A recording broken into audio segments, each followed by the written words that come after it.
The Cycle of Ash and Bloom. Chapter 1. The Shattered Vase. The world had been a blur of noise and motion, and then silence. Alex remembered the sharp, acrid scent of ozone, the screech of tires, and the sickening crunch of metal. Then, nothing. No pain, no light, no sound, just an endless void. When he awoke, it was to a world that was not his own.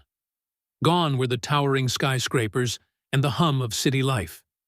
Instead, he found himself lying on a bed of soft, emerald moss, the air thick with the scent of earth and blooming flowers. Above him stretched a canopy of trees so tall they seemed to pierce the heavens, their branches heavy with strange, luminous fruit that glowed faintly in the dim light. His body felt wrong, smaller, weaker, unfamiliar. He raised his hands to his face and saw the delicate fingers of a child, no older than 10 summers. Panic surged within him, but it was quickly smothered by an inexplicable calm, a deep, resonant silence that settled over him like a blanket. It was as if the world itself was whispering to him, urging him to be still, to listen. Where was he? And why? Alex. No, he wasn't Alex anymore. The name felt foreign, like a relic from a life that no longer belonged to him. He sat up slowly, his body aching in ways he couldn't explain, and took in his surroundings. The forest was alive in a way that defied logic. The trees seemed to breathe, their leaves rustling with a rhythm that matched the pulse of the earth beneath him. The air shimmered faintly, as if charged with an invisible energy. He stumbled to his feet, his legs trembling beneath him, and began to walk. He didn't know where he was going, but something deep within him urged him forward. The forest seemed to guide him, its paths winding and twisting in ways that felt both deliberate and natural. As he walked, fragments of his old life flickered in his mind.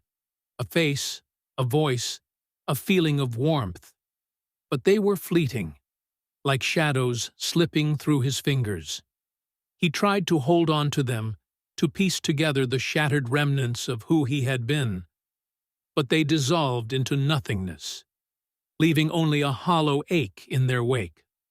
By the time he reached the edge of the forest, the sun was beginning to set, casting the sky in hues of gold and crimson.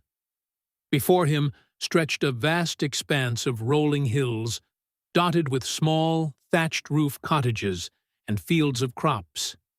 In the distance, he could see the silhouette of a towering mountain, its peak shrouded in mist. A village. He hesitated, unsure of what to do. The people here would surely notice a stranger, especially one who looked like a child, but carried the weight of a life he could barely remember. But he had no other choice. He needed answers, and this place seemed as good a starting point as any. As he approached the village, a group of children playing near the outskirts noticed him. They stared at him with wide eyes, their laughter fading into silence. One of them, a girl with braided hair and a curious expression, stepped forward. "Who are you?" she asked, her voice tinged with both curiosity and caution. He opened his mouth to respond, but no words came. He didn't know who he was anymore. The girl tilted her head, studying him. "You look lost. Where are you from?" Again, he had no answer.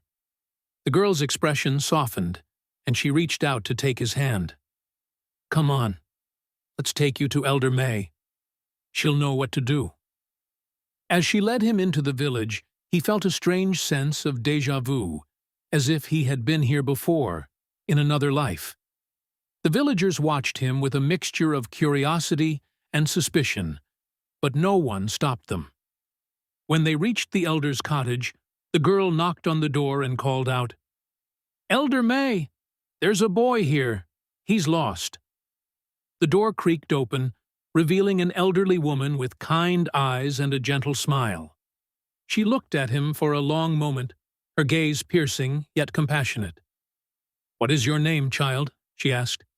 He hesitated, then shook his head. I don't know. Elder May nodded, as if she had expected this. Very well. For now, we will call you Lynn. It means forest. It seems fitting, given where you were found. Lynn. The name felt strange on his tongue, but it was a start. As Elder May ushered him inside, he couldn't shake the feeling that his life, his new life, was about to change in ways he couldn't yet comprehend. Like, share, and subscribe for more.